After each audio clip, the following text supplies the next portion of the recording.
जो सवाल पूछती हैं कि क्या ये विकसित भारत है, क्या यही नया भारत है। सबसे पहले आप तस्वीरें देखिए, कठुआ में नदी के ऊपर से बच्चे कैसे सफर कर रहे हैं। कठुआ में दूर दराज के इलाकों के लिए ये रस्सी ही जिंदगी की डोर है, जो इस उफनती नदी को पार करने का एकमात्र जरिया है।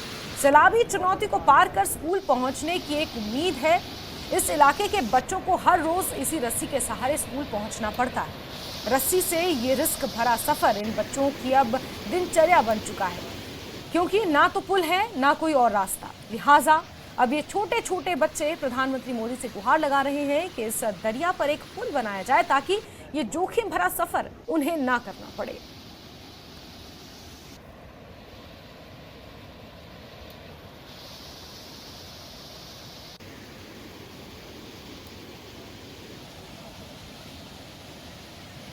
तो आप ये खौफनाक तस्वीरें देख रहे हैं और ये छोटे छोटे बच्चे रस्सी के सहारे इस उफनती नदी को पार करने पर मजबूर हैं।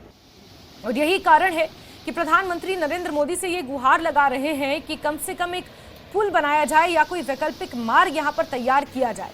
जान जोखिम में डालकर ये बच्चे स्कूल जा रहे हैं, स्कूल जाने को मजबूर हैं। और इन तस्वीरों के साथ ही सवाल ये भी उठता है कि क्या ये विकसित भारत है। विकसित भारत में पढ़ने वाले बच्चों को ये सहूलतें हैं, और छोटे छोटे बच्चे किस तरह पगडंडियों को पार करते हुए, इस उफनते नाले को पार करते हुए स्कूल जा रहे हैं, क्योंकि इनके पास कोई ऑप्शन भी नहीं है, ना कोई रास्ता है, ना कोई वैकल्पिक मार्ग है, ना कोई पुल है, लेकिन पढ़ने की ललक है। और इस ललक को पूरा करने के लिए आप देख सकते हैं जान जोखिम में डालकर ये बच्चे स्कूल जाने को मजबूर हैं। सर इधर बहुत खतरा है कि सारी इधर बड़ा खतरा है क्योंकि इधर घुरूरू बना है। इधर पहले तो सरकार ने बड़ी वो बनाई थी कि इधर पुल बनेगा, अब इधर पुल नहीं बना है। तो अब पहले कहते थे लड़कियों को पढ़ाएंगे, अब हम इधर से जाते हैं तो बड़ी मुश्किल से यार नहीं स्कूल की टाइम पे पहुंचते हैं। हम तो इधर बड़ी देर लग जाती है, बड़े सारे लड़के आते हैं और इधर बड़े सारे घिरे भी हैं घुरूरू पे। तो यही कहना चाहती हूँ कि इधर पुल बन जाए। यहाँ पे गुरुवार से जाने में बहुत खतरा है। यहाँ से थोड़े लड़के गिर भी चुके हैं। मैं सरकार से यही मांग करना चाहूँगा कि यहाँ पे जल्द से जल्द पुल बना दिया जाए। बहुत ही जोखिम भरा रास्ता है और यहाँ पे पुल बनना चाहिए, क्योंकि यहाँ पे बहुत सारे लड़के स्कूल जाते हैं और किसी भी काम काज को कहीं भी जाना हो तो यहीं से जाना पड़ता है। और यहाँ पे पुल बनना चाहिए। और यहाँ पे 2-3 हादसे हो चुके हैं।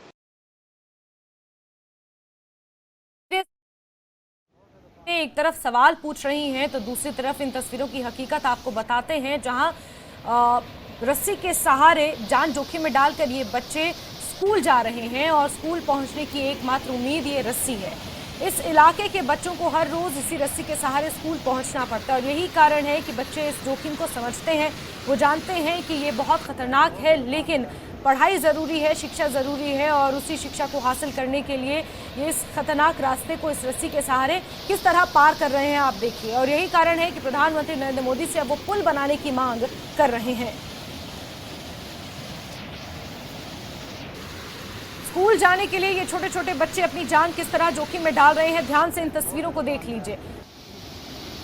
और चरणजीत हमारे सहयोगी ज्यादा जानकारियों के साथ फोन लाइन पर मौजूद है। चरणजीत, क्या प्रशासन को इस बात की जानकारी है, यहाँ के जो नुमाइंदे हैं उन्हें इस बात की जानकारी है? अगर है तो फिर कोई कदम क्यों नहीं उठाया गया? जी बिल्कुल जैस्मिन, बता दूं कि ये जिला कठुआ का ये दूरदराज इलाका है, बनी सब डिवीजन है, और वहीं से सटा हुआ ये लोहांग इलाका है। वहाँ के गट और दत्त जो गांव हैं, ये इनको अभी तक जो है आजादी के इतने वर्षों बाद भी जो पक्का पुल वहां पर इनको जो है नसीब नहीं हो पाया है। तो तस्वीरों में जैस्मिन आपने देखा कि किस तरह जान जोखिम में डालकर ये बच्चे जो हैं वो स्कूल जा रहे हैं और इस उफनते हुए जो दरिया है, सेवा दरिया है, उसको पार कर रहे हैं। तो कई बार यहाँ पर लोग जो हैं वो हादसे का शिकार हो चुके हैं, कई लोगों ने यहाँ से जान गंवाई है। कई बार लोगों का भी कहना है कि कई बार नुमाइंदों से गुहार लगाने के बाद आज तक इनको जो है पक्का पुल वहां पर नहीं बना कर दिया गया है।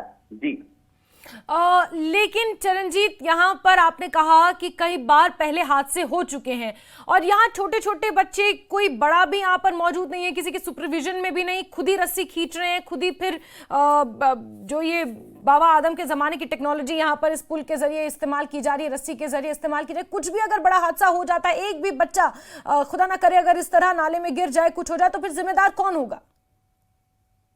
जी बिल्कुल, इसमें जिस तरह से आपने कहा बाबा आजम के जमाने की ये है, और ये गुरुरू मैं बताना चाहूंगा, ये स्थानीय भाषा में, लैंग्वेज में इसे गुरुरू कहते हैं। और ये इसको कंट्रोल करने के लिए एक शख्स ही चाहिए, क्योंकि वही शख्स इस पर बैठेगा, वही जो है अपने हाथों के साथ रस्सियों को खींचेगा और वही दूसरे किनारे या दूसरे छोर पर पहुंचेगा।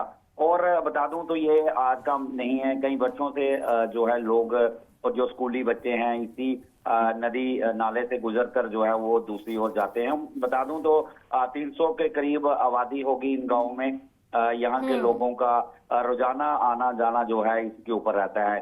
तो बेटी ने भी, एक बेटी जो छात्रा है उसने भी कहा है कि सरकार जो है बेटी बचाओ बेटी पढ़ाओ की बात करती है और हम रोज इस दरिया को पार करते हैं। हर बार लगता है कि कुछ अनहोनी जो है वो ना हो जाए। बिल्कुल। और सरकार से इन्होंने मांग की है यहाँ पर पक्का पुल बनाया जाए।